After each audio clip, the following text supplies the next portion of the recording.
Distinguished delegates, I call to order the 10th meeting of the 56th session of the Commission for Social Development.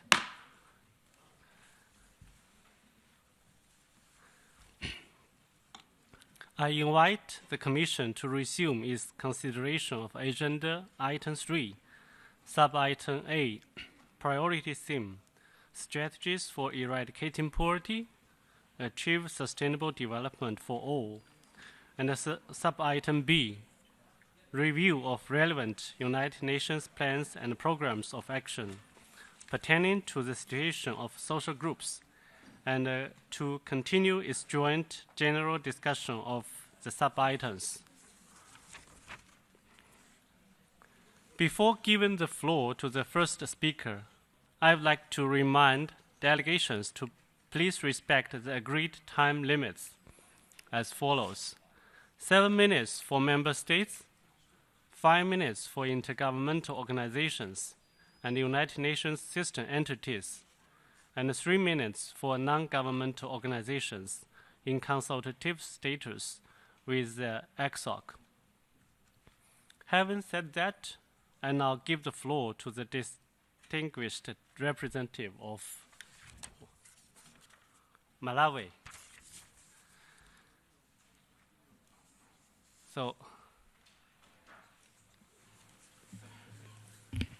Thank you, Chairperson. Let me start by congratulating you and your Bureau on your election and the work you have in steering the work of the Commission this far. Chairperson, distinguished delegates, my delegation is delighted to participate in this session and share with colleagues what Malawi has done, is doing, and intends to do in order to achieve socio-economic development. Chairperson, Malawi aligns herself with the statement delivered by Egypt on behalf of the Group 77 and China, as well as the statement made by Equatorial Guinea on behalf of the African Group. On the onset, let me indicate that the Constitution of Malawi makes a provision for a legal framework that aims at protecting, empowering, addressing the needs of the poor and the marginalized.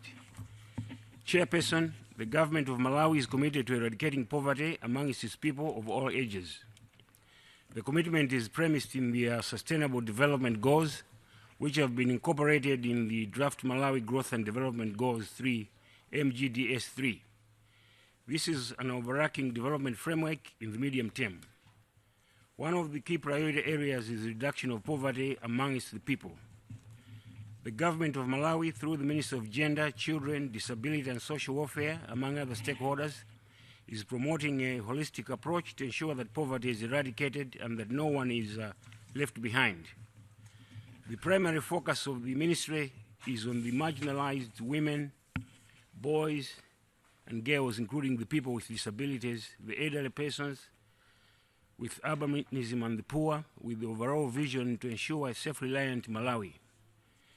The government is committed to ensuring the promotion of an inclusive society, such as the provision of social services to persons with disabilities in support of human development and poverty eradication to all. In line with the priority theme of the 56th session of the Commission for Social Development, Malawi believes that the inclusion of specific disability objectives, expected outcomes, and indicators in the national development strategies should provide a reference and justification for all national sectoral policies, plans, and programs to focus on disability issues in a more concrete way. We emphasize the importance of consultation and active engagement of relevant organizations in the process of developing and or reviewing such national development strategies.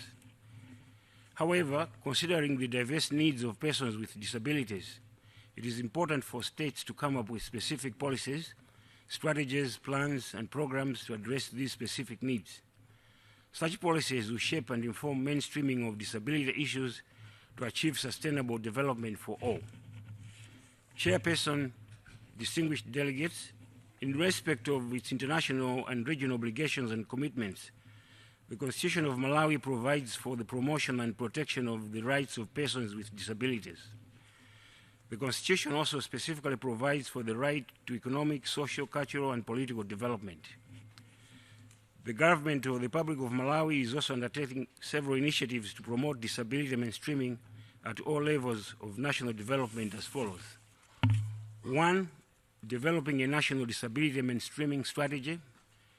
2, instituting a national coordinating committee on disability issues. 3, building capacity of public and private sectors to mainstream disability. And 4, review the Disability Act of 2012 and national policy on equalization of opportunities for persons with disability of 2006 to incorporate emerging issues. Chairperson, further on poverty eradication, Malawi is implementing various social protection programs. For instance, the social cash transfer, which is currently targeting 10% of the poorest households in all the 28 districts of the country, 10 of which are currently doing the targeting of the beneficiaries. By September 2017, the program had benefited a total of 175,064 households, of which 73.6% were female-headed. Chairperson and distinguished delegates, Malawi is also committed to implementing comprehensive and holistic social, physical, intellectual, and emotional development of all children in Malawi. Therefore, in collaboration with various partners and NGOs, the government is implementing Early Childhood Development Program, ECD. The program aims at delivering service for survival, growth, and protection of children aged from 0 to 5 years. The aim is to ensure that children are prepared in the early years of their life for their meaningful participation in the development of the country later in their life. As of 31st December 2017, there were 12,200 centers established across the country. The centers have reached out to 48% of the under 5 children, of which 22% are orphans and those with disabilities. 22% of these centers have purposely built structures for service delivery, while the rest use temporary shelters meant for other usage. Services in these centers include early socialization, stimulation, and preschool education. The centers are manned by caregivers, of which 86% are women, while 14% are men. However, only 49% of them are trained and 51% are not trained. Chairperson, Malawi also appreciates the critical role the youth can play in our development agenda, and as such, through the Ministry of Education, Science and Technology, is currently reviewing the syllabus and curriculum of institutions of higher learning to suit and meet the labor market demand. Further to that, government through the Ministry of Labor, Youth, Sports and Manpower Development has constructed and continue to construct technical colleges to provide training in various technical vocational skills. Upon graduating, the youth will be given equipment to start own businesses and thus giving them an economic muscle for eradicating poverty in their households. In conclusion, Chairperson, Malawi remains committed to the successful implementation of its social development goals and ultimately the 2030 Agenda for Sustainable Development to ensure that no one is left behind. I thank you for your attention. I thank the representative from Malawi. Now I give the floor to the distinguished representative of International Labour Organization. Thank you very much, Mr. Chair. Good morning, everyone. The primary asset of women and men living in poverty is their labor.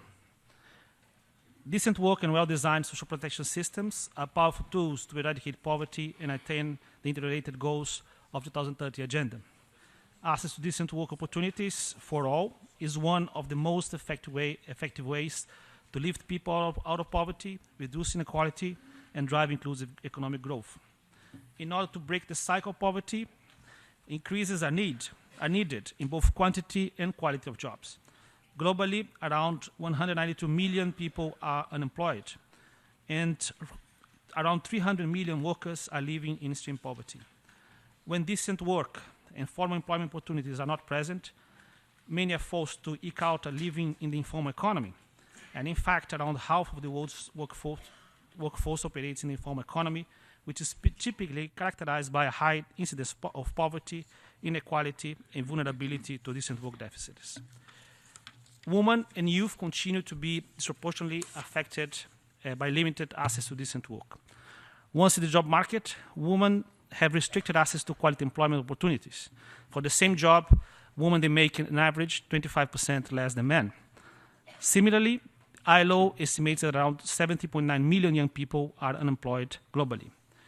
Social protection policies remain one of the best policy tools to help the unemployment and vulnerable segments of society to transition out of poverty. The ILO recently launched World Social Protection Report finds that only 45% of the global population is effectively covered by at least one of the social benefits, while the remaining around 4 billion people are left unprotected. By recognizing important drivers of poverty, policy solutions can be sought. These include, first, make sustainable job creation and full employment a central policy objective of sustainable development plans. Second, transitioning workers for the informal to formal economy, guided by the ILO Recommendation 204, to ensure income security, social protection coverage, and improve conditions of work for vulnerable groups. Third, reducing gender inequalities in the labor market, including by ensuring equal pay for equal work of equal value that can generate significant economic and social benefits. Fourth, improving labor market access for youth, and that includes, as an example, the support for the global initiative on decent jobs for youth. Fifth, strengthening national minimum wage policies in line with the ILO relevant conventions. Six, adopting policies that protect the rights of all workers, including through the ratification and implementation of ILO conventions. Promoting social protection as a means, social dialogue as a means for building consensus on policies and actions for inclusive growth is also very important.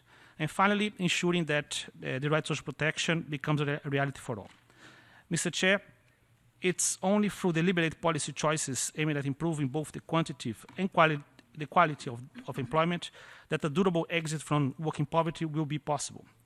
The ILO remains committed to working to build a strong and sustainable social infrastructure to transform societies and improve the livelihoods of people living in poverty through decent work. I thank you, Mr. Chair. I thank the representative of international labor organizations. Now I give the floor to the distinguished delegates of Guinea. Monsieur le Président. Mr. Chairman, distinguished delegates, I join those who spoke before me in congratulating you on your election and on the dexterity with which you are leading the work of this session. My statement will focus on the state of social development in Guinea. Statistics from the last general census of the population and housing indicated that there are 11,253,183 inhabitants in Guinea. This population is more female, 52%, rural, 60%, and young, because 74% of the population are under the age of 35. Demographic growth is at 3.2%, which is one of the strongest rates in the world.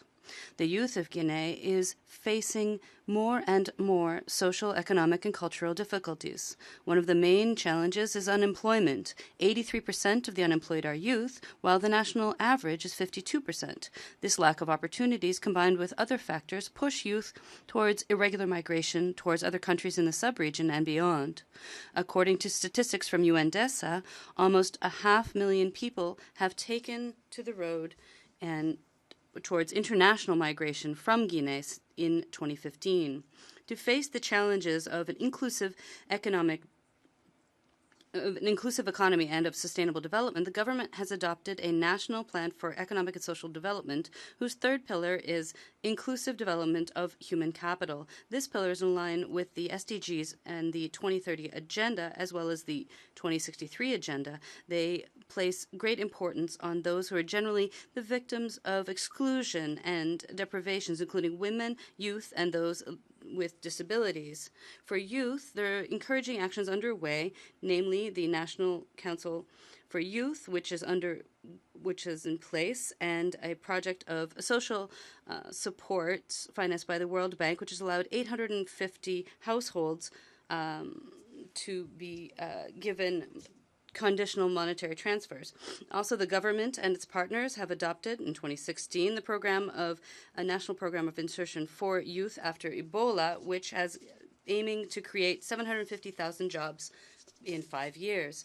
On promoting and empowerment of women, Guinea has, in 2017, put into place the national gender policies adapted to the current challenges of development in the country and the needs of women in various areas. This policy supports a combat against all types of gender-based violence, including FGM. Also, a dozen of empowerment centers have been built and equipped through the national budget. These centers are a second chance school for women and girls who are illiterate or who have left school. They learn economically viable skills, for example, sewing, painting, embroidery, hairdressing, and so on. While dedicating his mandate to women and to youth, the President of the Republic, Alpha Condé, has launched an initiative in Guinea for African women. Here, there are almost 30,000 women have benefited from microcredits, and the amount has been up to $6 million. It is important to stress here that the epidemic of Ebola in Guinea has undermined the economy and has increased the effects on the most vulnerable in the country. Public opinion has forgotten such things so quickly, but the government has learned from this danger and has strengthened its national protection policies, and these have been supported by UNICEF, the World Bank, and others. On the 15th of June 2017, the unconditional support of the government and Council of Ministers and the head of state have written into the financial laws this support, this National Social Protection Plan, and I'm pleased to say that this is already in place in the national budget. We must also assist our citizens in resisting to outside risks and shocks, and therefore the government has worked to implement counseling programs, and including psychosocial support, social work, and has ensured that there are cash and social transfers in place. There must be solidarity and social assistance. This is essential due to the heavy weight of poverty and rapid rate of urbanization. Therefore, we must be able to respond to these issues of vulnerability.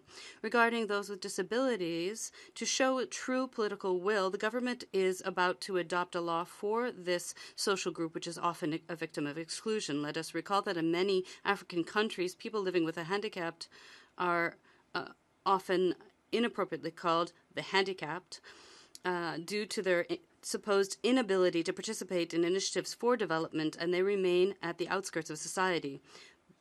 But if they are not supported, they do not have opportunities to show their potential, their abilities, or their innovative abilities. The image that they are sending is one of a society that is passive, that is aggressive, and is inhuman in nature. This is why the government is undertaking a program for inclusion and empowerment of people with disabilities with the UN agencies under the leadership of the UNDP. The ambition of this program is to strengthen basic social services for people with disabilities and to facilitate their employability. A particular focus will be placed on strategies to increase their productivity and facilitate their effective contributions to national development. Sir, distinguished delegates, in conclusion, Guinea is fully behind the mantra of no one being left behind, where opportunity is offered to groups, those who are excluded due to their physical inabilities. My delegation regrets the messages here are not accessible to all, those, including those who are hard of hearing or deaf. Nevertheless, due to the major efforts undertaken by UN specialized agencies, for example, those as UNICEF for Children, UNFPA for Women and Youth, UN Women for Women, the IOM for Migrants. Here, Guinea calls on all states to support people with disabilities by creating a UN systems agency. This initiative will be seen to correct a collective injustice, and I thank you for your kind attention. I thank the representative of Guinea. Now I give the floor to the distinguished delegates of International Telecommunication Union. Thank you very much, Mr. Chair, distinguished delegates. The ITU, the UN Specialized Agency for Information and Communication Technologies, would like to highlight ICTs as a key means of implementation for achieving all of the SDGs, including in addressing the needs of persons with disabilities, youth, and older persons, and to encourage programs for these groups to also look at issues of reliable and affordable access to ICTs and skills. Mr. Chair, half the world is not yet connected to the internet, and women and girls, older persons, and persons with disabilities face additional barriers in getting online.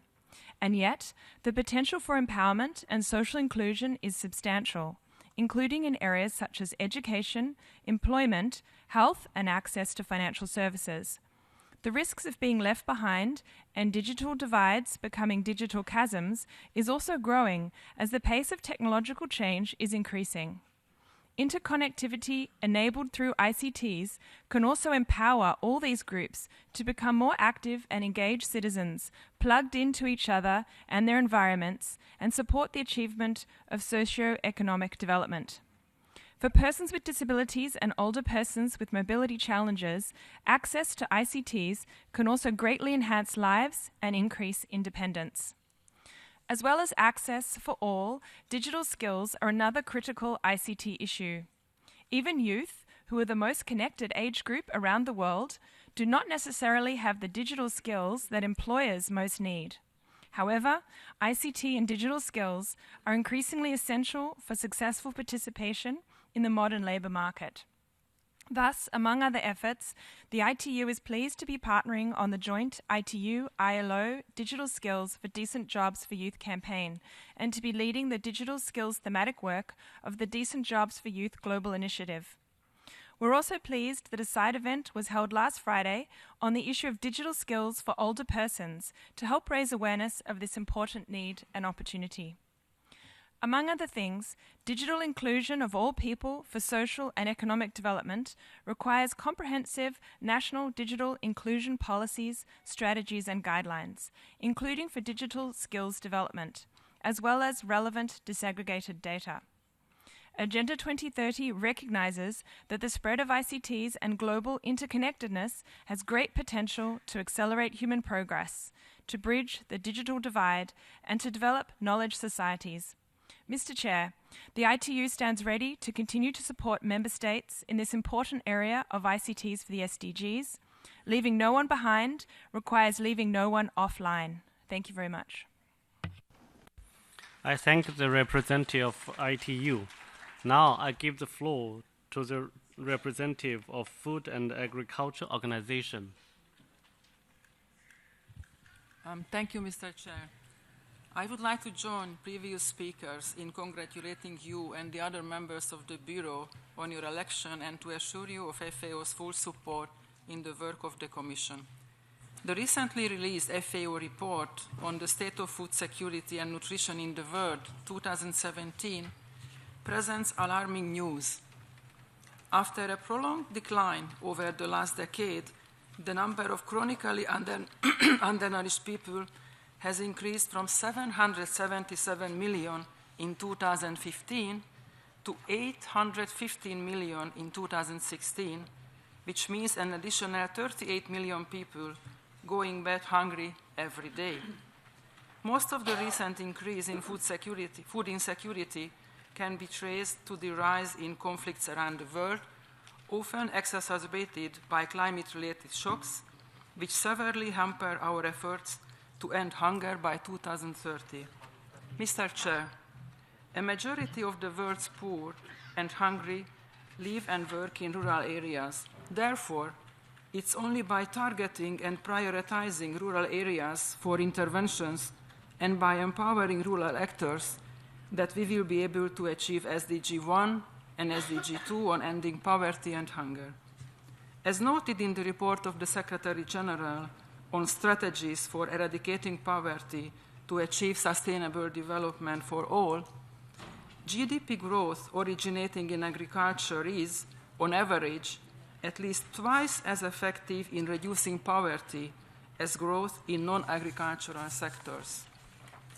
In the least developed countries, where agricultural productivity is low, despite being a sizable share of the GDP, investing in rural areas together with pro-pro policies and strategies is incredibly important in reducing poverty and hunger globally.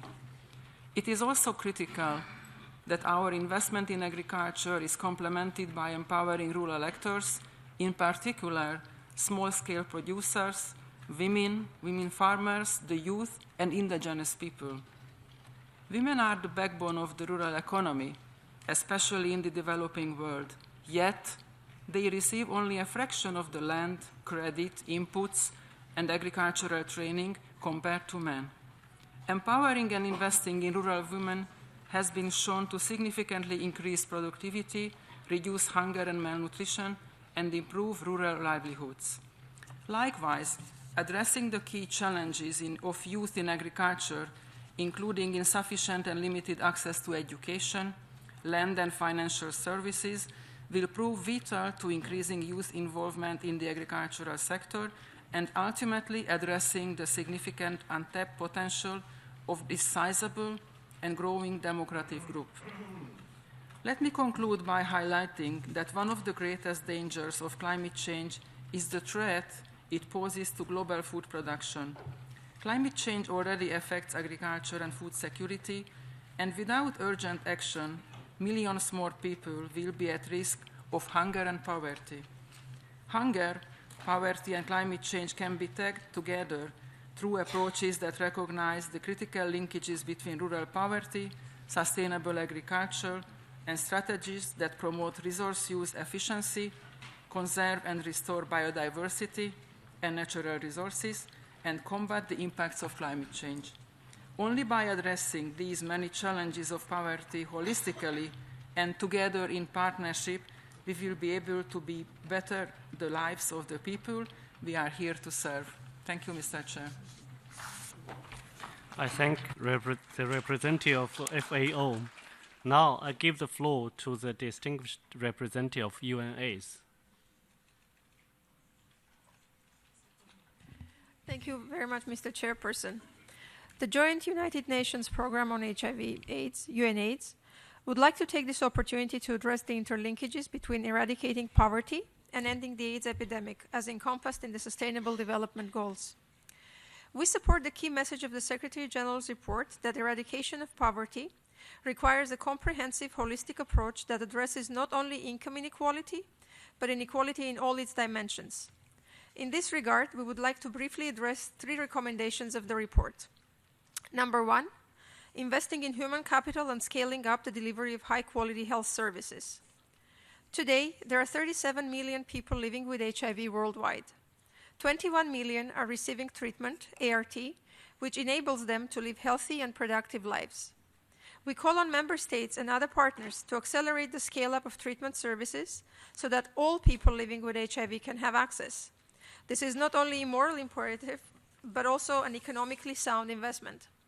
Closing the 7 billion annual financing gap in the AIDS response from all sources will avert 21.7 million new HIV infections and 8.8 million deaths, and will generate economic benefits of $63 per person, or $8 return for each $1 spent. Number 2 is full employment and decent work for all. This must also include people living with HIV, the majority of whom are of working age. However, several surveys give cause for concern.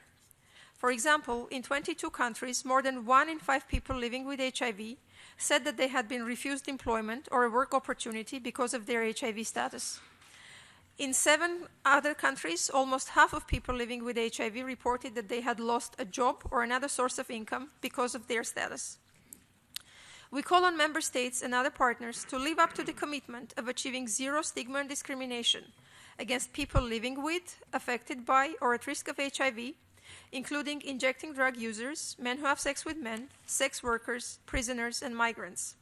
We would also like to reiterate the importance of the ILO Recommendation 200 on HIV in the workplace as a valuable tool to help create non-discriminatory environment to scale up access to HIV prevention and treatment services at the workplace. Number 3, social protection. This is a critical enabler of the AIDS response because it helps address the economic and social drivers of the epidemic, reduces risk behavior, including transactional and age-disparate sex, and breaks down barriers to service access. UNAIDS advocates for HIV-sensitive social protection, which enables people living with, affected by, or at risk of HIV to be provided the services they need, together with the rest of the population, thus avoiding the stigma that can be caused by focusing exclusively on HIV, while also preventing exclusion of other eligible groups. This involves a range of policy and program measures, such as economic empowerment, social insurance, transfers, and subsidies. For example, cash transfers have been shown to empower young women, keep them in school, and have a positive effect on HIV-related outcomes.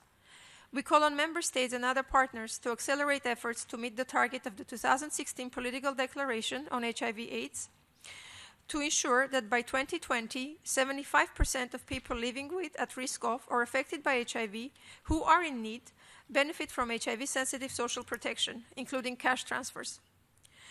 In conclusion, Mr. Chairman, UNAIDS would like to reiterate its commitment to contribute to the realization of the 2030 Agenda for Sustainable Development. While our main focus is on ending the AIDS epidemic by 2030, it can only be achieved in conjunction with other SDGs.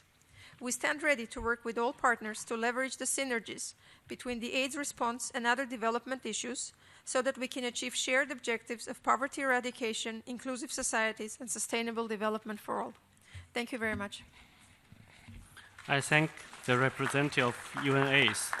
Now I give the floor to the distinguished representative of UNESCO. Thank you. Mr. Chairperson, Excellencies, ladies and gentlemen, it's an honor for me to address on behalf of UNESCO this August body today. UNESCO's mission is to contribute to the building of peace, the eradication of poverty, and sustainable development and intercultural dialogue. And this is done through our programs in education, the social and human sciences, natural sciences, culture and communication, with a firm basis in human rights. We would like to commend the Secretary General's report on the priority theme, and we have taken note with appreciation of the important role given to the need to provide equitable and inclusive quality education to all in order to eradicate poverty in all forms worldwide. In this regard, UNESCO leads the coordination of the implementation and of the monitoring of the SDG 4 through the SDG Education Steering Committee and through the dedicated Education 2030 Framework for Action.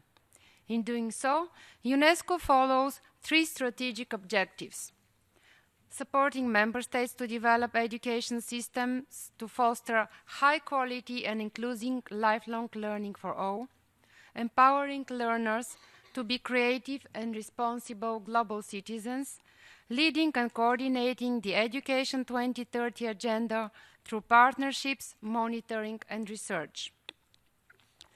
Ladies and gentlemen, addressing inequality in all its dimensions is a sine qua non for the achievement of 2030 agenda. High and rising inequality not only hinders progress in poverty eradication, but also hampers any efforts to enhance social inclusion and social cohesion. The commitment to addressing inequalities is embodied in the agenda's pledge to leave no one behind. No sustainable development goal can be considered achieved if targets are not met for some groups of people based on age, gender, disability, race, ethnicity, national and social origin, religion, socioeconomic or migratory status, and others, highlighting the cross-cutting nature of inequality and poverty in the 2030 agenda. Last year, UNESCO presented the findings of the World Social Science Report, Challenging Inequalities, Pathways to a Just World. The main message of the report remains relevant as ever, that investing in and closing the knowledge gap in social science research into inequalities will be vital to achieving the cross-cutting ambitions of the 2030 Agenda for Sustainable Development. We also strongly adhere to the conclusion of the Secretary General's report on the priority theme, stressing that it has become increasingly important to share development experiences and learn from each other. Policymakers should be bold enough to try evidence-based innovative solutions and share lessons with others. To this point, UNESCO's Management of Social Transformation program responds exactly to this. While resources and political will are indispensable, the design of effective policies needs to be informed by knowledge and evidence. This program accompanies member states in improving the quality of policy making in the broad field of social development by encouraging evidence-informed approaches through a sustained dialogue between researchers and policymakers. Most ministerial forums share knowledge, expertise, and experience on developing and implementing innovative, evidence-based, effective public policies, and to establish relevant, credible, and actionable agendas for translating rigorous social science knowledge into policy action. To this end, 23 sub-regional forums have been organized since 2001 in different parts of the world. And in the coming months, the government of Gabon and UNESCO will be organizing a ministerial forum for Central Africa focusing on the eradication of poverty, and the discussions and outcomes of the priority theme of the Commission of Social Development will indeed fit into that ministerial forum. In conclusion, ladies and gentlemen, let me outline that strategies for the eradication of poverty and social inclusion for all are also closely interlinked, which is why UNESCO has developed the Inclusive Policy Lab, an online platform that allows all stakeholders to share knowledge and experience. Thank you for your attention.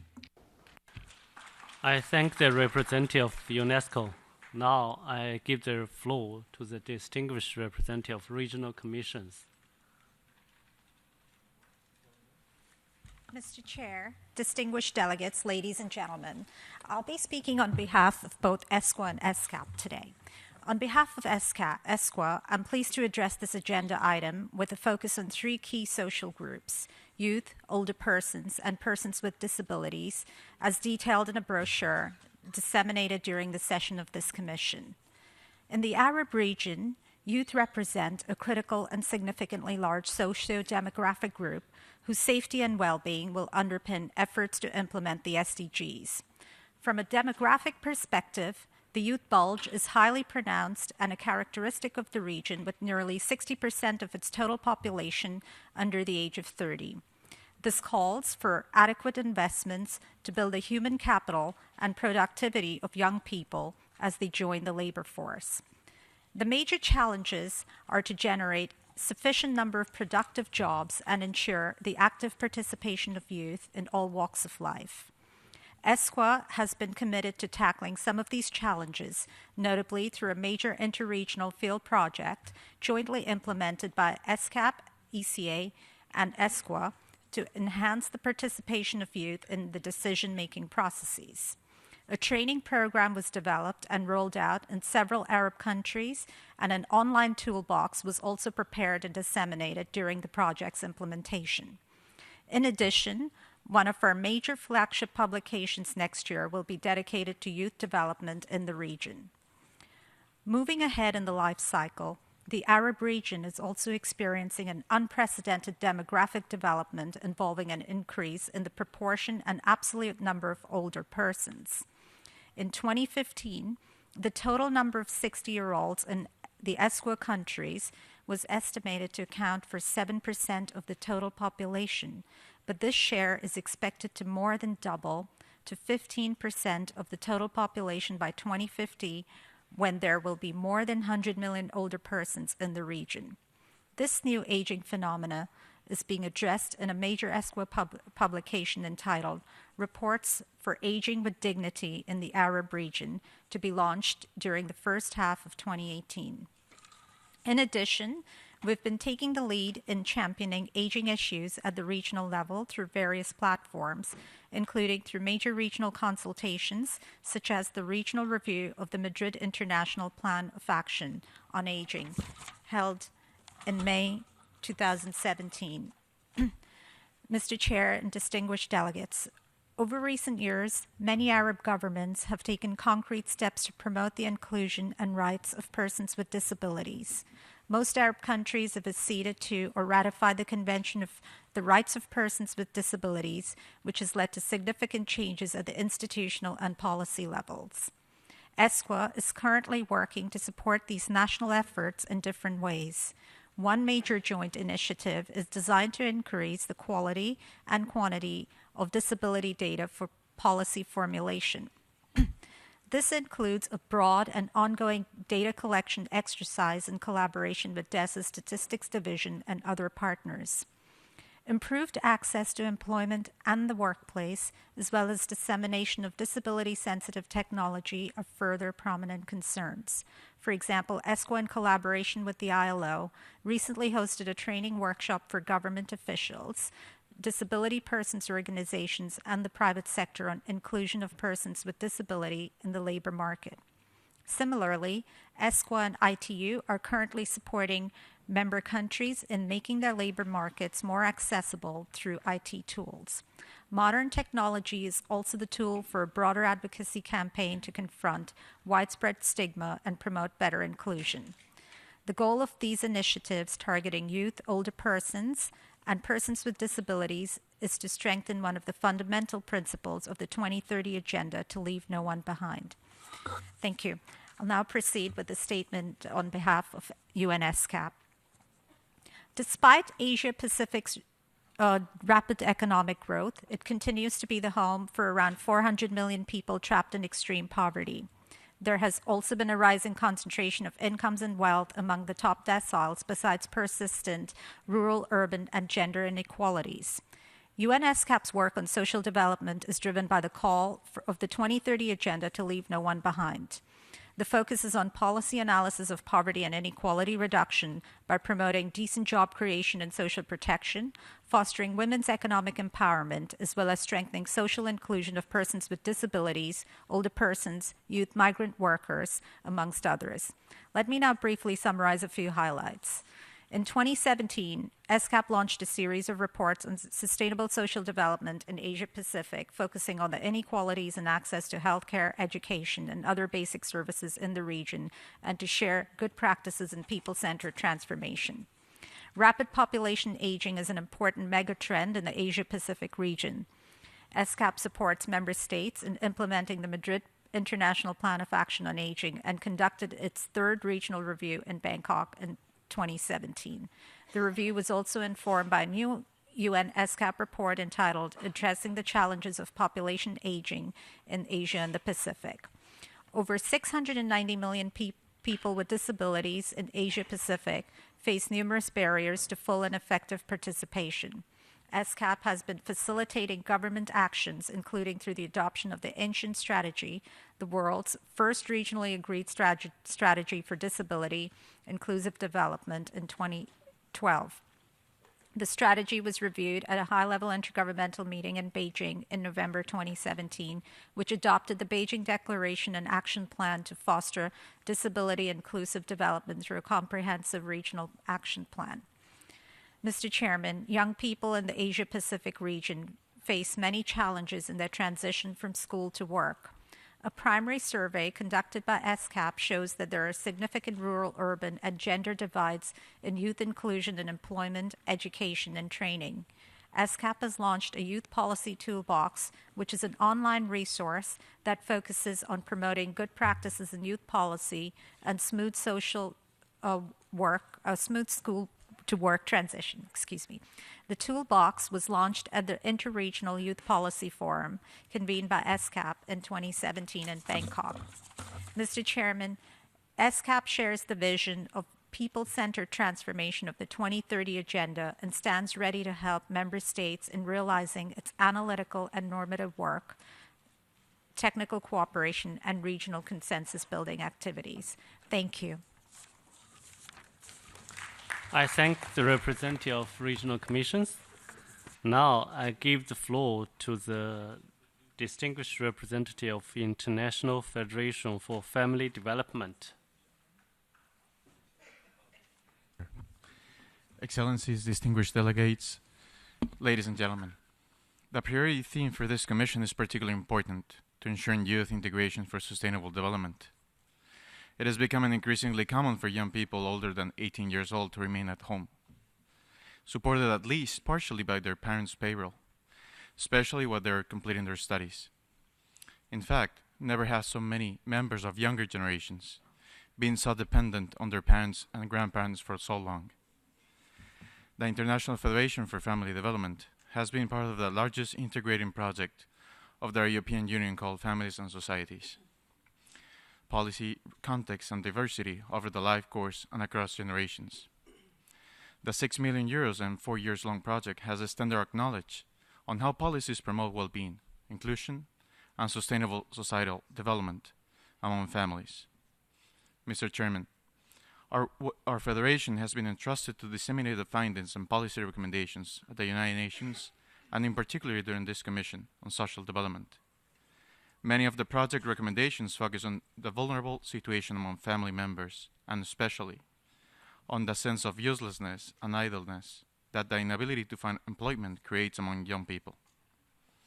This situation can lead to increased crime, mental health problems, violence, conflicts, and drug taking. As education, poverty, and psychological bonds are dynamic phenomena with strong intergenerational effects, failure to act now jeopardizes the social integration of future generations. In this regard, getting a job is the first step into social integration and poverty eradication. There's also an increasing number of young people, often in emerging and developing countries, who live in poverty despite having a job. That is why a decent job is a necessary requirement and a key strategy for youth integration and poverty eradication. Not only by itself, but also as a starting point for being able to found a family and contribute to social development.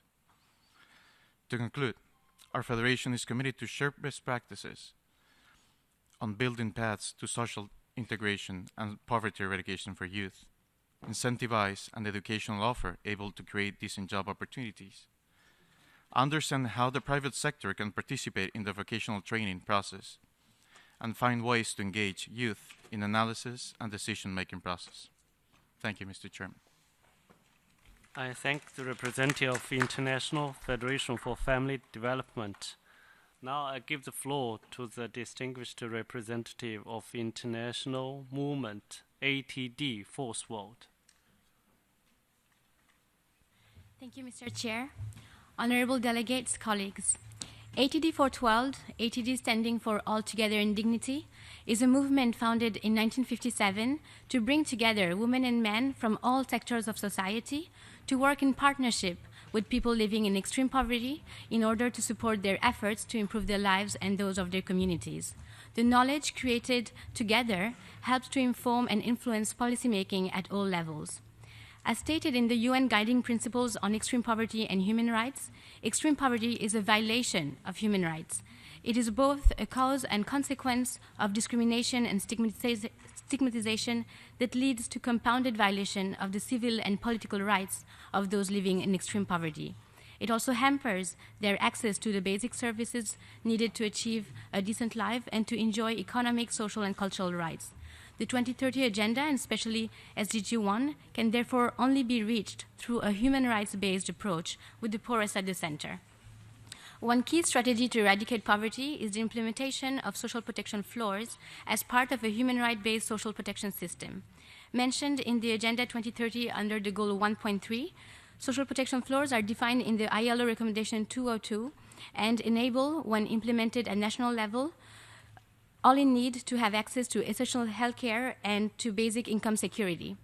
In line with this recommendation, ATD 412 encourages the 56th session of this Commission to introduce strong language around social protection floors under the priority theme document of this Commission. For the social protection floors to be effectively designed, implemented, and monitored, another essential strategy is the participation of people living in poverty themselves. Indeed, all development programs and policies that directly affect the poorest should be based on the experiences and knowledge of those who experience extreme poverty on a daily basis.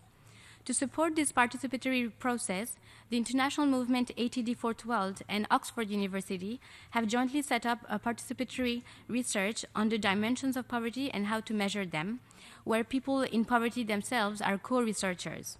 By merging their insights with scientific understanding and perspective from practitioners, the research will be uniquely able to foster a common and informed view on the dimensions of poverty. Final conclusions are expected to be released in June 2019, but preliminary findings already highlight new dimensions of poverty, such as social and institutional maltreatment, denial of human rights, environmental vulnerability, as well as the psychological effect of stigmatization. Such insights will be key to designing programs that will make the best use of available resources in order to eradicate poverty. I thank you for your attention. I thank the representative of International Movement ATD Fourth World. Now I give the floor to the representative of Society of Catholic Medical Missionaries. Thank you, Mr.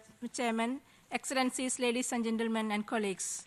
My name is Celine Parmanda. I represent the Medical Mission Sisters and speaking on behalf of the faith-based organizations. All of us in this room believes in Article 1 of human rights. All human beings are born free and equal in dignity and rights. But the reality is closer to what Dr. Paul Farmer said.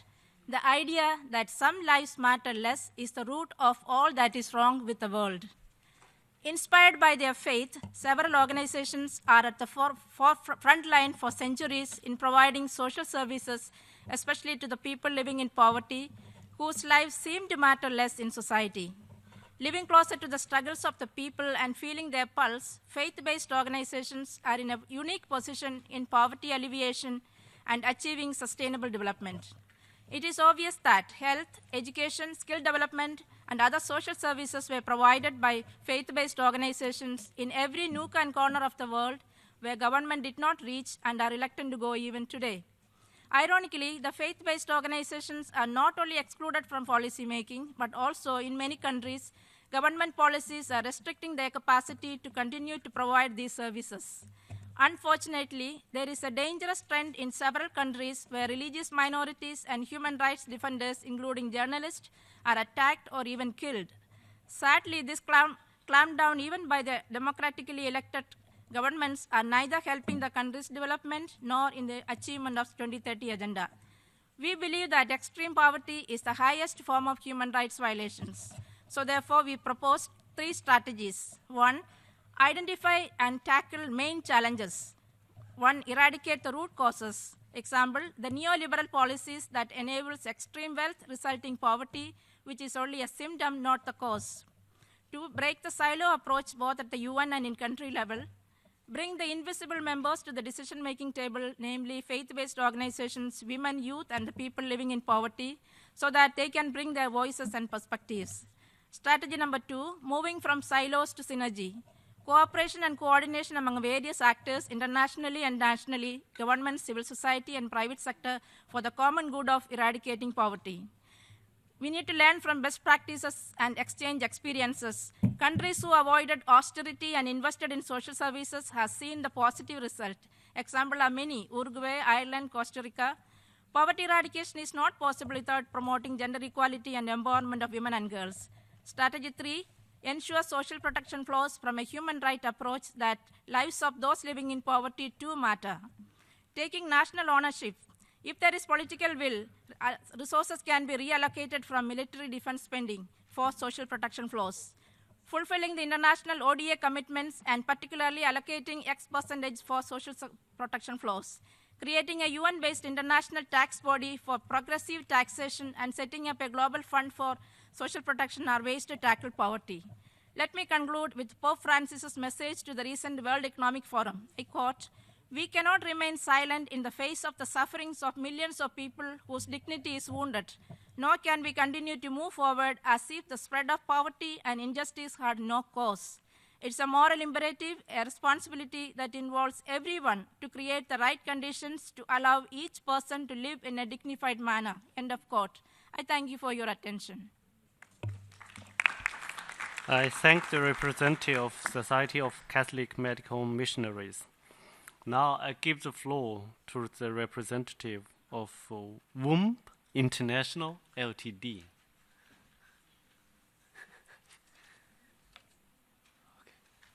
Thank you, Mr. Chairman. Multifaceted strategies are required to address the elements of poverty which inhibit the growth of a society in order for it to achieve independent stability and health. The issues surrounding the political climate of developing countries often dictate their inability to increase the level of sustainable development within their borders, which inadvertently may have external repercussions on their neighbors. Economic non-proliferation and socio-coercive conditions also impact them. Thus, several countries within a region may be affected by the poverty of one country to varying degrees. Concerted efforts to eliminate the scourge of poverty challenge sustainable countries to assist in the elevation of these current political environments through comprehensive strategies which encompass the dialogue of mutual shared responsibility between a government and its people, and the implementation of cohesive development, revealing opportunities of economic and social growth. By rendering this encouragement to developing countries, the possibility to achieve economic sustainability and societal development propels them to attain it. WOMB International renders this same encouragement to individual women throughout developing countries by elevating their knowledge of their own fertility through ecological family planning with the Billings ovulation method of natural fertility regulation. This natural system of applying comprehensive strategies to regulate fertility growth has been implemented within various ecological, environmental, and cultural climates since 1953. Natural health, prevention of disease and unwanted pregnancies, and independent pursuit of higher education along with sustainable employment are achieved through its continuous realization. As a non-governmental organization, WOMB International unites with its global affiliates and teachers throughout more than 50 countries to increase educational awareness surrounding fertility health and the authentic, correct implementation of the strategies existent within the Billings ovulation method by women spanning 100 countries. These strategies contribute to the economic stability and physical health of women, which empower them to diminish the machinations of poverty and aim for its elimination within their own lives and their communities. Thank you. I thank the representative of WOMB International. Now I give the floor to the representative Institute of the Blessed Virgin Mary, Loreto Generetti. Thank you, Mr. Chair. The 2030 Agenda is built on fundamental values and principles aimed at ensuring that all human beings can fulfill their potential in dignity and equality. Its profound ethical foundation rests on the imperative that no one is left behind and that those who are hardest to reach should be given priority. We now begin the third year of implementation of Agenda. Soaring economic inequality is among the most urgent issues, as this time we are to guarantee the commitment made in 2015. With inequality out of control, we cannot believe we will eradicate poverty and achieve sustainable development for all by 2030. Present extreme economic inequality is exacerbating poverty, hindering development, and undermining the full spectrum of human rights. Therefore, addressing inequalities adequately is essential to maintain peaceful and inclusive societies and to prevent social conflict. SDG 10 promises to reduce inequalities both within and between countries. While it has the potential to catalyze much-needed action to narrow the vast divide, it is also uniquely vulnerable to strategic neglect and political backlash or inertia. We are concerned about inertia and neglect to address it adequately. The 2017 Sustainable Development Goals report notes that while nearly 1 billion people have escaped extreme poverty since 1999, Many of those who are climbed out of extreme poverty continue to live precariously just above the poverty line, $1.90 per day, and are highly vulnerable to falling backwards. When we compare this with the small number of people who own half the wealth of the world, it's obvious that present inequalities are a form of violence and a systematic violation of human rights and cannot be tolerated. We know that we have the economic, social, political, and environmental resources to put an end to poverty, and that we can be the first generation to end poverty. Good governance is key. Confidence that separation of the three arms of the state, the executive, the legislature, and the judiciary, are functioning in proper relationships of checks and balances is a basic requisite. We appreciate the efforts made on the part of several governments to address the issue.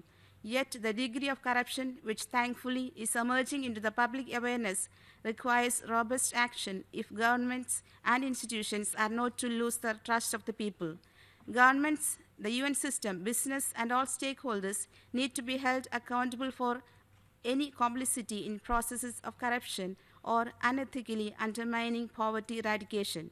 Therefore, we call on the United Nations and member states to address economic inequality urgently by reforming the current financial architecture to put the well-being of people and the limited resources of our planet at the center, combat corruption energetically at all levels. Thank you for your kind attention. I thank the representative of Institute of the Blessed Virgin Mary. Now I give the floor to the representative of International Federation of Associations of the Elderly. Merci. Thank you. Thank you very much, Chair. Ladies and gentlemen, emergency situations facing the elderly are a challenge for the whole world. The Federation, the International Federation of the Associations of the Elderly, decided in 2006 that there was an absolute need to establish an office dedicated to addressing international humanitarian emergency situations facing the elderly. This program for the elderly addresses matters such as pandemics, earthquakes, and other natural disasters or acts of war. And this is supported by the observations of FIAPA in dealing with emergency situations. And we had various crisis situations. For example, the earthquake in Italy in the Abruzzo in April 2009, the Nepal earthquake in April 2015, the Nice attacks in July 2016, and the hurricane season in 2017 in the Caribbean. FIAPA noted that the elderly are particularly vulnerable, and they directly or indirectly suffer more than other segments of the population from the consequences of pandemics, natural disasters, and acts of war, especially when local services to help the elderly is lacking. The failure to take into account this issue in the various programs for dealing with elderly people is widespread. In managing PTSD affecting older persons, this is rarely taken into account when there are natural disasters and they are left in a state of shock, depression, and being excluded from society.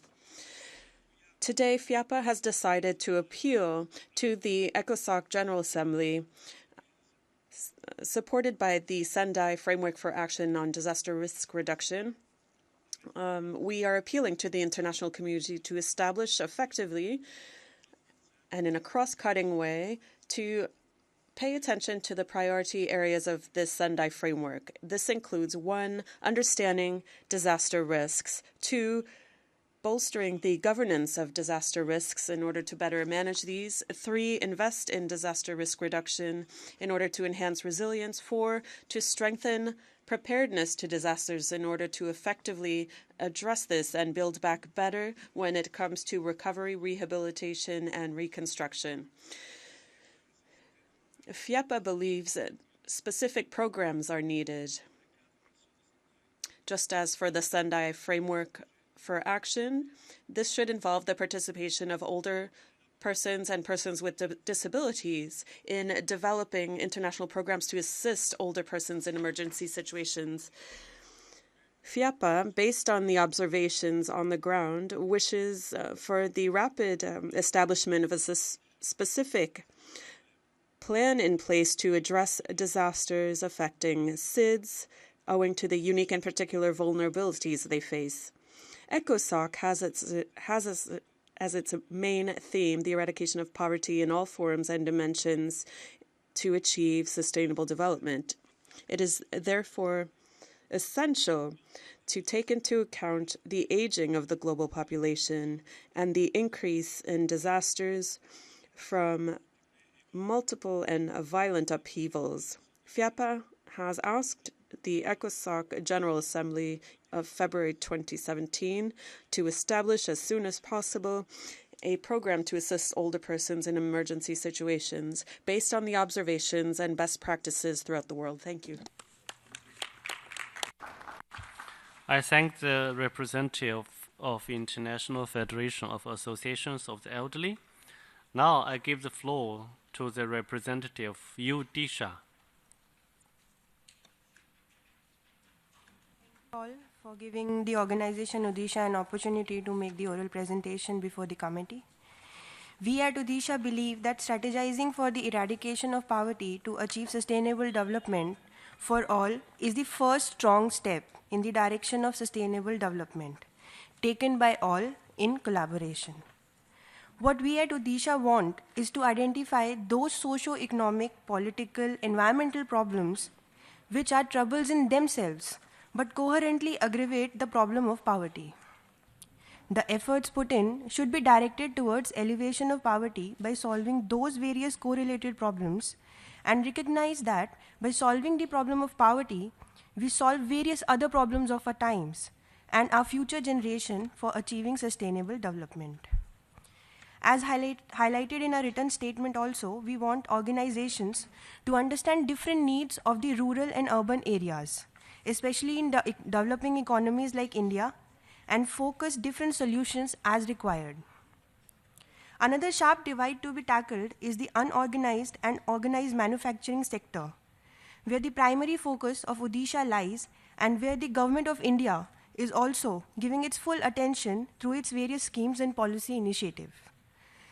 Odisha wants to highlight the specific role of small-scale industries in an economy, and the crucial role of NGOs could play in structuring the sector, organizing labor and providing women-centric solution. Odisha also wants a direct connection to be built between poverty and sanitation. Commending the initiatives of our government, namely Swachh Bharat Mission, it wants to work in collaboration with others to make sanitation a dignified living option, a safer access to all, as we have been putting great efforts through our awareness programs with school kids, youth, and other sections of the society. In this presentation, Odisha identifies poverty as an umbrella problem, and solution to it gives us solution to many existing problems, and therefore recommends pre- and post-direct impact assessment of the activities of poverty alleviation. We feel that programs and policy catering to any need of the society, whether by the governments or the NGOs, should have a pre- and a post-direct impact assessment on poverty. By doing this, we can interconnect and simplify the problems by reducing the cascading effect and duplication of efforts. The need of the hour is to look at poverty as a global challenge and not country-specific. Hence, we are of the view that this global problem should be addressed jointly by all the nations with a holistic approach to elevate poverty for a sustainable future. Thank you. I thank the representative of Odisha. Now I give the floor to the representative of International Relations Students Association of McGill University. Honorable chairs, fellow delegates, ladies and gentlemen, I address you today, honored, with deep interest and affection for the goals of the Commission for Social Development. However, I also sit here, discouraged and dismayed, as I represent a voice that is often rendered speechless in the international community.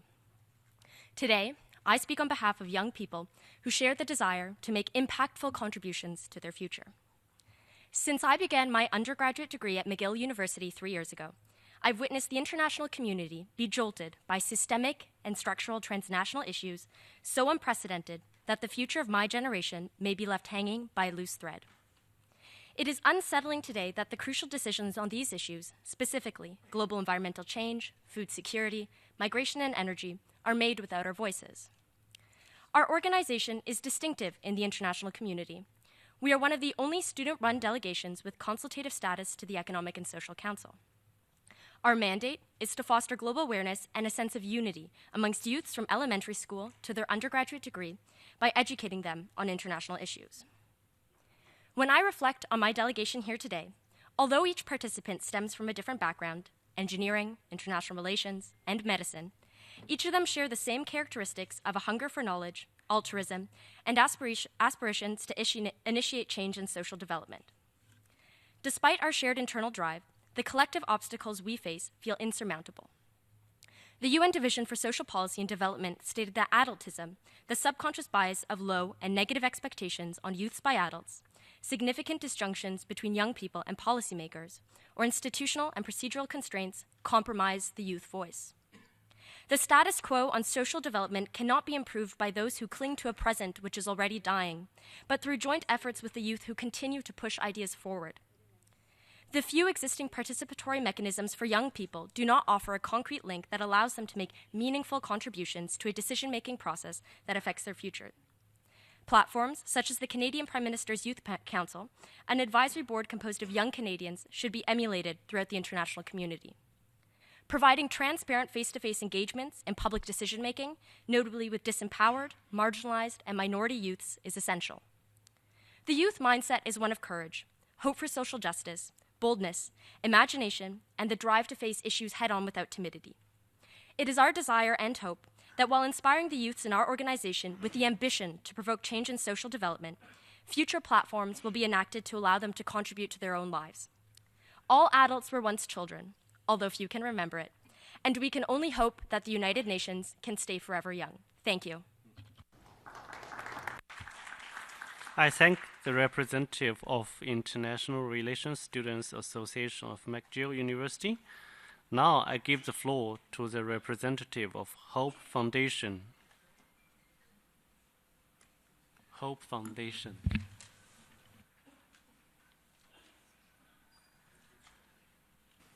Thank you, Chair.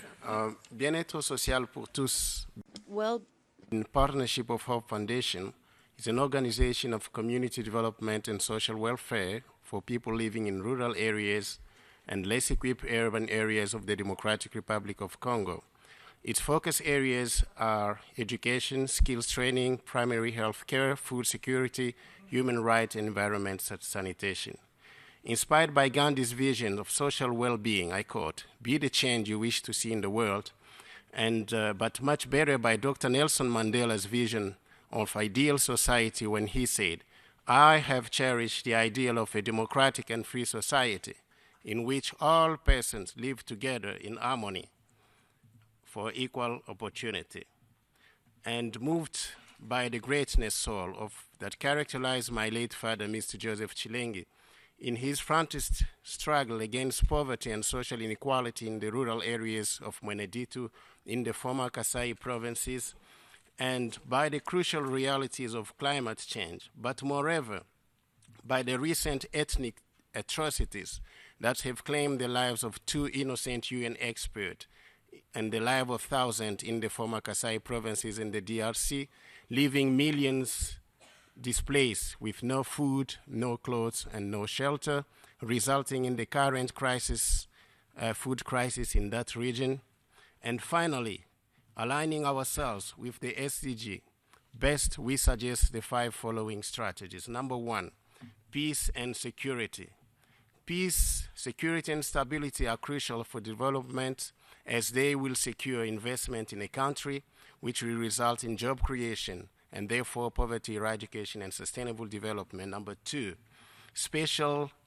specific and targeted skills training of youth, young adults and adults in agriculture, IT skills, human rights, climate change, and entrepreneurship. Number 3, agricultural road building and improvement. This will permit easy evacuation of farmers' produces to urban areas where they consume the most. Number 4, small-scale farmers fundings. Funding small-scale farmers through local NGOs will give them the means to produce enough for themselves, their communities, and become rural income-generating activities. And number 5, empower local NGOs. Local NGOs always operate directly where the needs are. Redirecting more funds to local NGOs will efficiently support their fight against poverty for sustainable development in the area of action. In conclusion, Mr. Chair, in the DRC, we believe peace, security, and stability are the major strategy without which eradicating poverty and sustainable development will never be achieved. I thank you. I thank the representative of Hope Foundation.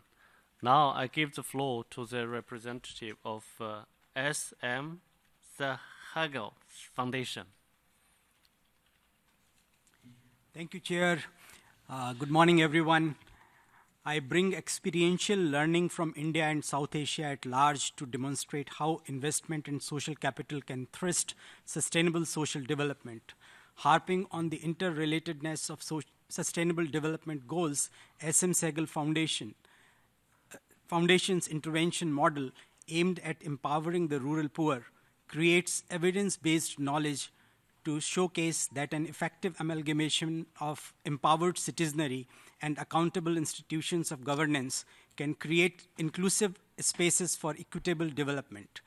Bringing in innovations in water security, food security, and social justice, we have developed technologies and models such as the high-pressure recharge well, biosand filters, and salt-resilient crop varieties, some of which have been recognized by the United Nations as adaptable and scalable solutions.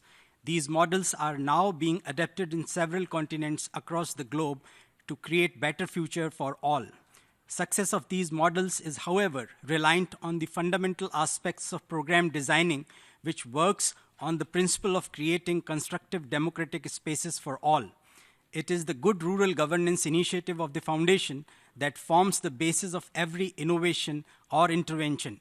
Thus planned, from 35 villages about 9 years back to now over 15,000 trained volunteers who work as effective citizen participants in addressing the disconnect between promises of law and their grassroots reality, the ever-widening gap between policy and people is being bridged. The Foundation is working tirelessly to develop this initiative nationally and globally such that law and policies become people-centric in every sense. Their formulations, implementation, correction should all be inclusive of masses. Through this initiative, communities work to secure good governance as they participate to strengthen democracy, rule of law, and justice. All this to break the difficulties that law, its language, its structures, and their language together weave against the common people. The Foundation is working with thousands of community members in various villages in India, with more than 50% of them being women. Inclusion of women has a larger thrust on the belief that a society that cannot do justice to half of its population cannot even conceive the idea of justice. Thus, women are not only encouraged to participate in numbers commensurate to their share in the population, but the Foundation makes every effort to promote leadership roles for them. It is this transformative attempt that the Foundation is making in the ethos such that development efforts are designed using the bottom-bottom approach, where the last citizen is involved and empowered to drive her own development. We recognize that when citizens themselves work towards moving up on the ladder of prosperity, development goals are automatically met as they coherently work to improve their quality of life sustainability. Thank you very much. I thank the representative of SM Sahaga Foundation. Now I give the floor to the representative of Hellenic Association of Political Scientists. Mr. Chairman, Your Excellencies, fellow delegates, dear CSO representatives, young people should have the chance to acquire with all right tools in order for them to claim their place in their local community, which means that they should acquire the appropriate knowledge regarding their rights and, more importantly, their obligations to the rest of that community. Education provides the best escape route from adverse socioeconomic conditions, since education can motivate people to think, apply ideas, have the tools to create their own future thought, and give back to their communities. The need for an appropriate education applies to all societies, wherever developed or not. Even though the developed world has apparently sophisticated education systems, someone might argue the opposite simply because these educational institutions are long established and thus might not be as adaptive to change as needed to keep up with our fast-changing world. While necessarily new systems in the underdeveloped world are better able to be flexible in adhering to changing requirements. The influx of refugees in Europe in 2015, 16, and 17 provides a good example of a new and unexpected challenge, and with an evident special interest in the case of Greece. At the time, and even to this day, Greek citizens showed an unprecedented goodwill in offering more than the basics to the incoming refugees. For its part, the government tried to ensure psychological support for refugee children, as well as their smooth integration into the Greek educational system, with varying degree of success. Overall, the 56th Commission for Social Development should focus on the imperative obligation of the international community to establish and guarantee a global compulsory educational system. It is a first implementation phase. Emphasis should be given to the compulsory part of education. Education is and therefore should be used as main tool to eradicate poverty and shape the leaders who can bring our world one step forward. Education is the optimal means for the establishment of democracy, which is the most beneficial political system a country can have in order to flourish. A proper education is even more critical than the funding programs for the financially deprived population. It is unacceptable that there are illiterate people in 2017. We need change towards a more human and cohesive world. We are dreaming that one day the Universal Declaration of the Human Rights will be a reality for all humanity. But we must act now. We cannot afford to wait for the accomplishment of ambitious political schemes first. Mr. Chairman, we are hopeful that during discussion with the civil society actors and member states of the General Session, the Civil Society Forum, as well as the sub-panels of the 56th Commission for Social Development, these issues will be discussed and reach liable measures and solutions that will subsequently lead to the adoption of the report of the Commission. Thank you for your attention. I thank the representative of Hellenic Association of Political Scientists. Now I give the floor to the representative of Disability Association of Tawana.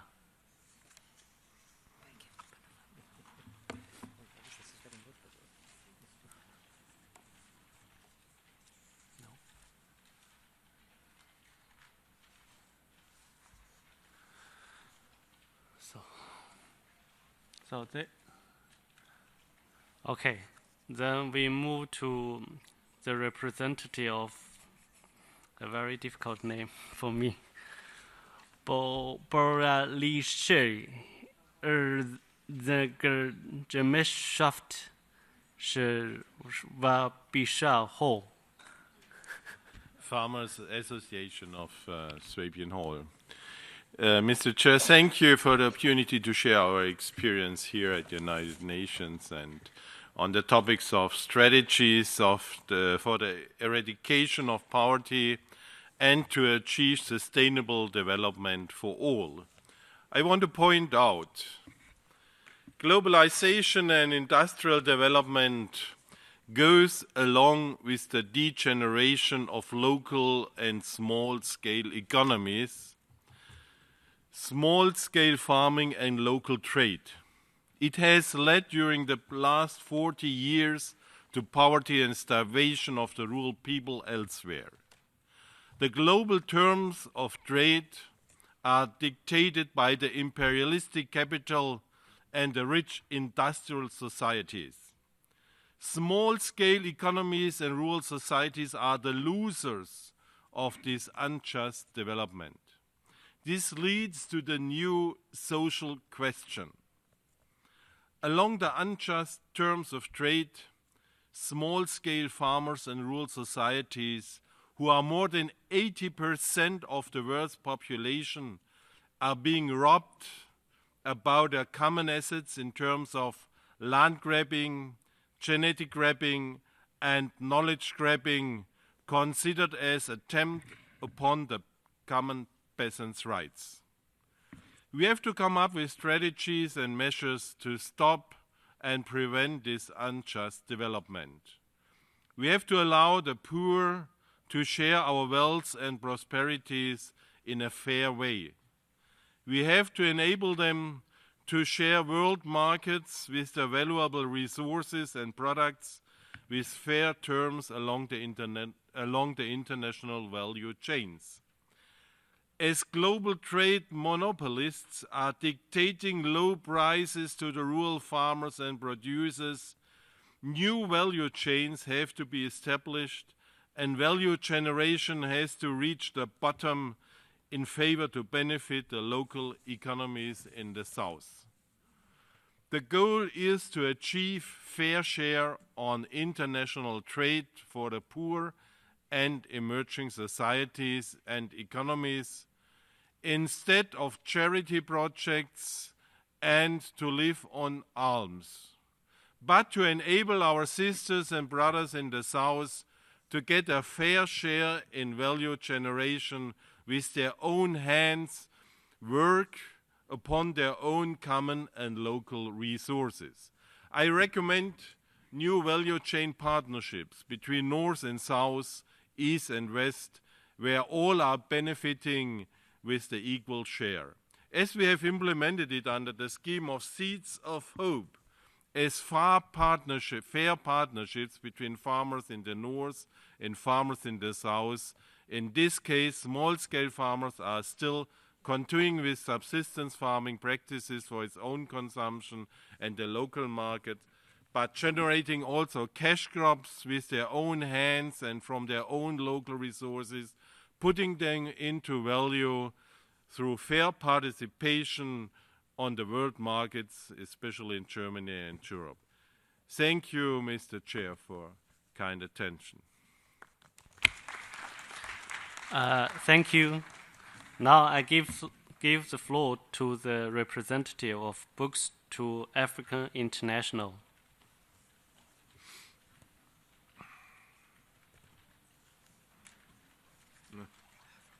No? Yes. Okay. I've not this one, but Then I give the floor.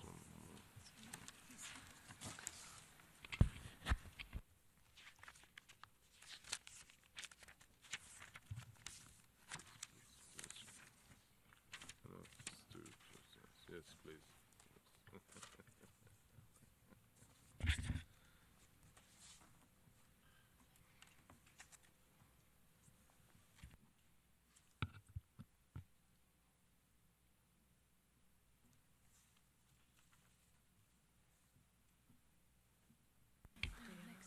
Okay. Now I give the floor to the representative of BJD Reinsurance Consulting, LLC. I thank you for the opportunity to address the Commission. In accordance with the 56th session of the Commission for Social Development, the ongoing priority theme, Strategies for Eradication of Poverty to Achieve Sustainable Development for All, carries significant meaning for the insurance industry. In the context of social development, BJD Reinsurance Consulting would like to emphasize the importance of closing the insurance protection gaps for all. The world has never been as generous in providing resources to support people around the world affected by disasters. Yet, never before has the need been so great. More people, assets, infrastructure, and activities are at risk from disasters, natural hazards, and climate change than ever before, and the risk is accumulating at an unprecedented rate, threatening efforts to sustainably reduce poverty. The insurance protection gap is widening. A major part of economic losses from natural hazards remain uninsured. Growing evidence indicates that countries with greater penetration of insurance coverage have faster economic recoveries from disasters and rebuild with greater resilience to future disasters. The role of insurance is paramount. At the UN Conference of the Parties, COP21 in Paris in 2015, leaders from the United Nations, the World Bank, and the insurance industry announced the launch of the Insurance Development Forum. The group's stated intention is to optimize and extend the use of insurance and its related risk management capabilities to build greater resilience and protection for people, communities, businesses, and public institutions that are vulnerable to disasters and their associated economic shocks. In November 2017, the Insure Resilience Global Partnership for Climate and Disaster Risk Finance and Insurance Solution was launched at the UN Climate Conference COP23 in Bonn. It brings together G20 countries in partnership with the V20 nations, as well as civil society, international organizations, the private sector, and academia. The partnership builds on the efforts of the G7 initiative on climate risk insurance. The central objective is to enable countries to carry out more timely and reliable post-disaster response and to enable them to better prepare for climate and disaster risk through the use of risk finance and insurance. Meeting these goals will reduce humanitarian impacts, help poor and vulnerable people recover more quickly, and strengthen local resilience over time. A key goal of the UN Agenda 2030 is to take a risk-based approach to manage the risk of extreme events and climate. Within the frameworks that form the UN Agenda 2030, insurance is explicitly recognized as a key vehicle to enable the risk-sharing and transfer solution required for greater global resilience. There is a need for greater coordination and collaboration. BJD Reinsurance Consulting supports the governments and the global insurance industry common action that offers new perspectives and ideas on disaster resilience, mitigation, recovery, and protection. It does not focus on a single solution, region, or challenge. Rather, it aims to provide a clear rationale for change, a framework for action, and a set of solutions that could be applied to the challenge. We hope this initiative catalyzes action and ideas around the world. All are most welcome to help shape and drive this agenda. Thank you for your attention. I thank the representative of BGD Reinsurance Consulting. Now I give the floor to the representative of World Organization for Early Childhood Education. Thank you, Mr. Chair and distinguished delegates. OMEP, the World Organization for Early Childhood Education, emphasizes that poverty must not become a child's destiny.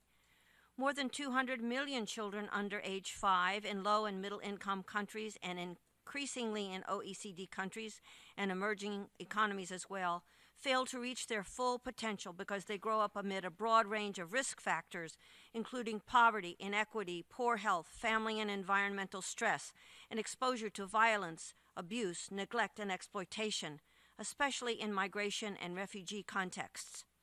These risk factors interrupt children's development, affecting not only their own outcomes, but also impacting the societies in which they live.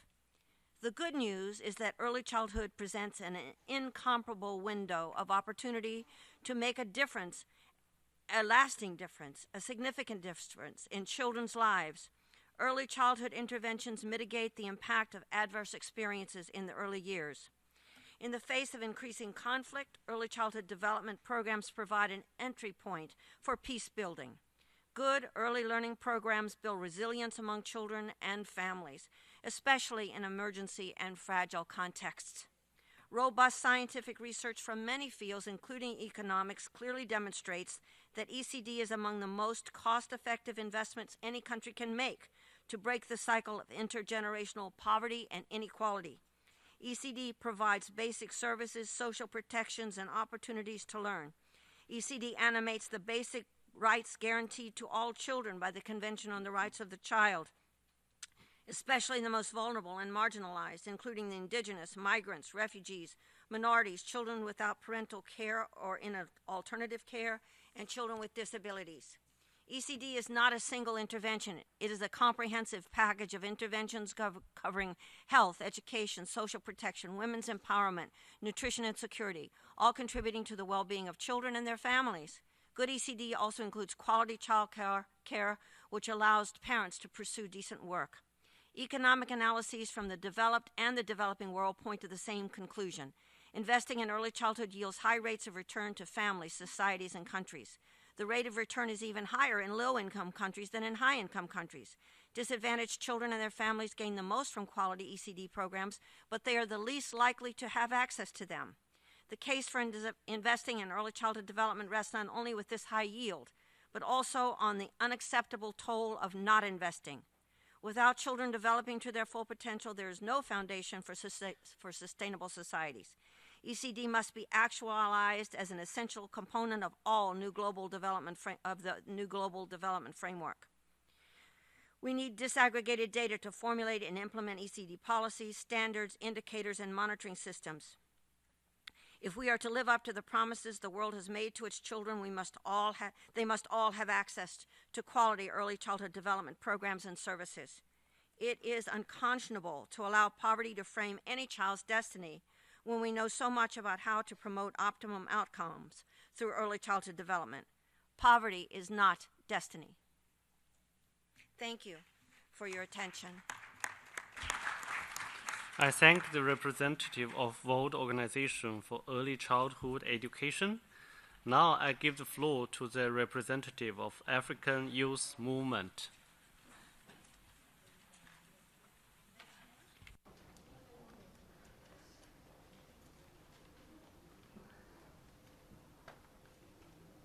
The Chair, fellow NGOs, distinguished ladies and gentlemen, I feel honored to participate in the United Nations 56th session of the Commission for Social Development.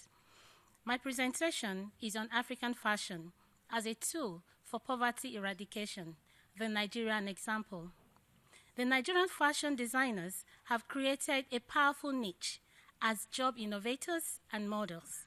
They have transformed the locally produced ajire, Ankara, beads, etc. to very fantastic and amazing designs in clothing and accessories. The fashion business in Nigeria has the potential to create jobs for millions of Nigerians. As the CEO of Ruthie's clothing brand in Nigeria, I have seen young ladies, widows, orphans, educated and non-educated gain employment in this industry, which holds great potential for poverty eradication. Fashion, like sports, holds the key to unity of culture and peoples, and so must be given prominence. I believe the potential of this market is untapped, and thus call on the United Nations to pass a resolution that will give zero tariffs to fashion products from developing countries. The benefit of this is that it will create a broader market for African fashion business. Thank you for your attention. I thank the representative of African Youth Movement. Now I give the floor to the representative of International Committee for Peace and Reconciliation.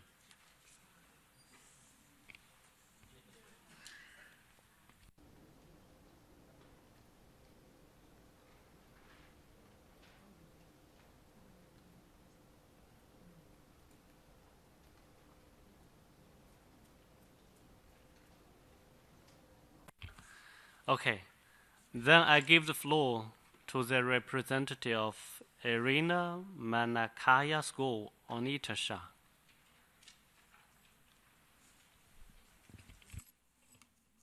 Thank you, Mr. Chair.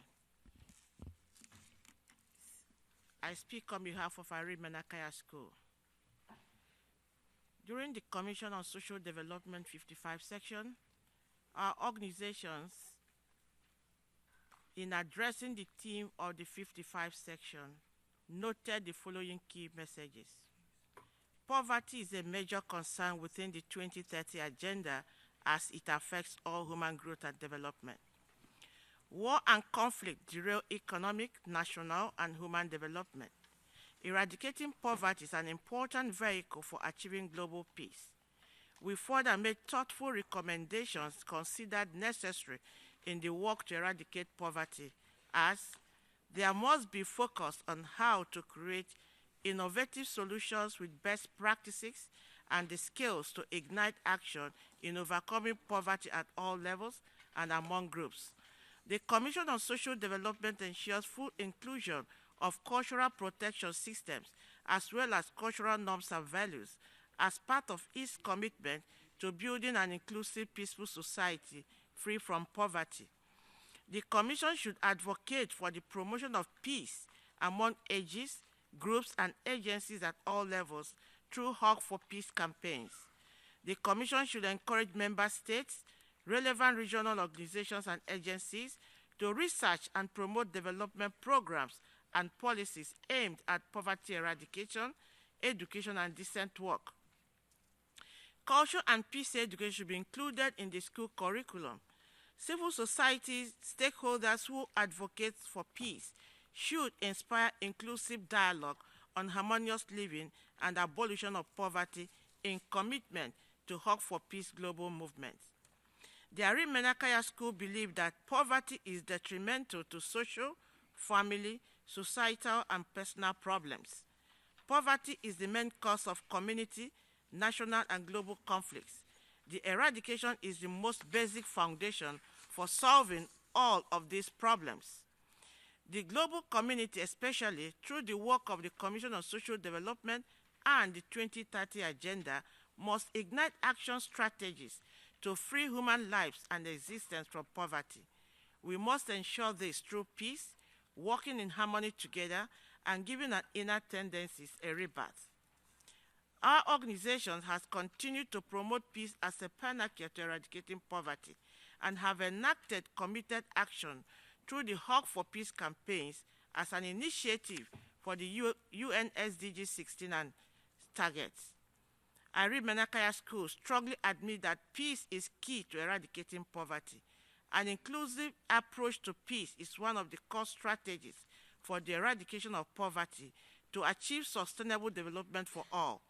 This involves linking peace education and social protection flows curriculum programs to interventions in establishing social protection flows towards entrepreneurship, economic and community development projects involving youth and adults and children to better awareness reasons in assessing and overcoming unique barriers to peace campaigns, and conducting action-related initiatives that promote the right ending hunger and eradicate poverty for all people.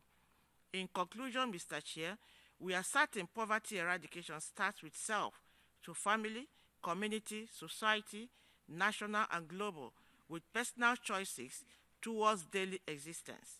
If people practice peace through the Hawk for Peace campaign, it will gradually lead to development changes that will eventually address poverty and bring forth its overall eradication.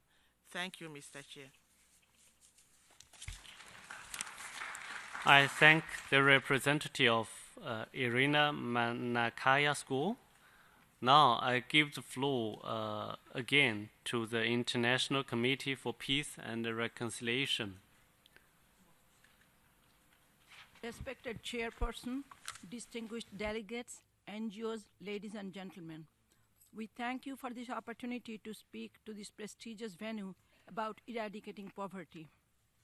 An individual starts a journey from a family to a society as a linked chain. Social development and integration of all secures that link.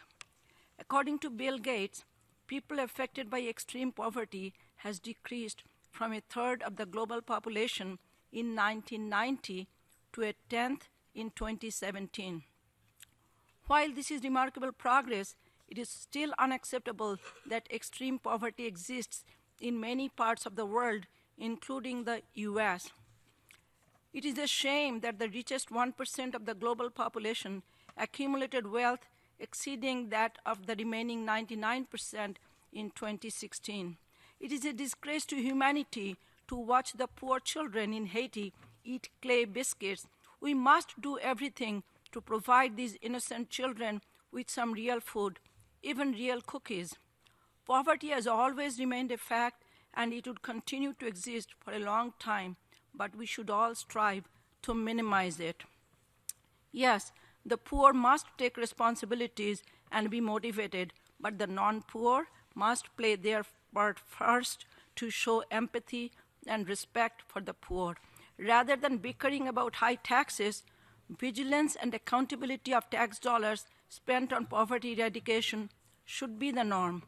Social development must provide universal health care to all.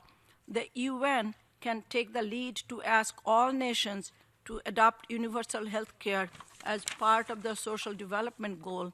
Doctors Without Borders, the National Association of Free Clinics, Oxfam, and many other international organizations perform yeoman's service in providing health care to the economically disadvantaged. But a governmental commitment is equally necessary. If each country, in collaboration with the UN, adopts a policy of providing potable water, sanitation, and education in each home before they spend on their scientific advancements, poverty will soon be a thing of the past. India has made phenomenal success recently to provide sanitation in each village. West Bengal has been a pioneer in this effort. We all recognize that a society is not static. It constantly evolves, so today's needs may be irrelevant in the future. New techniques and policies will be necessary as time changes. But for now, let us concentrate in providing primitive services to all. With minimum education, provision for health and food, we can lift the burden of extreme poverty from this earth sooner than imaginable. So let us strive for what we can do to eliminate this evil influence of poverty in society. This is a much nobler endeavor, even if it means a little sacrifice on the part of the luckier ones. Humanity has caused poverty. Let humanity mend it. I thank the representative of International Committee for Peace and Reconciliation. That was the last speaker on my list under sub-item 3A and 3B. The Commission has thus concluded its general discussion under item 3 as a whole. Distinguished delegates, the Commission will next meet on Wednesday, 7 February, in order to take action on the draft proposals before it. Before concluding its 56th session, the Secretariat will circulate the program of work on the e-delegate on Tuesday, 6 February. I would also like to remind delegations that the first meeting of the 57th session of the Commission will be convened immediately following the conclusion of this session for the sole purpose of electing members of the Bureau of the 57th session. The meeting is adjourned.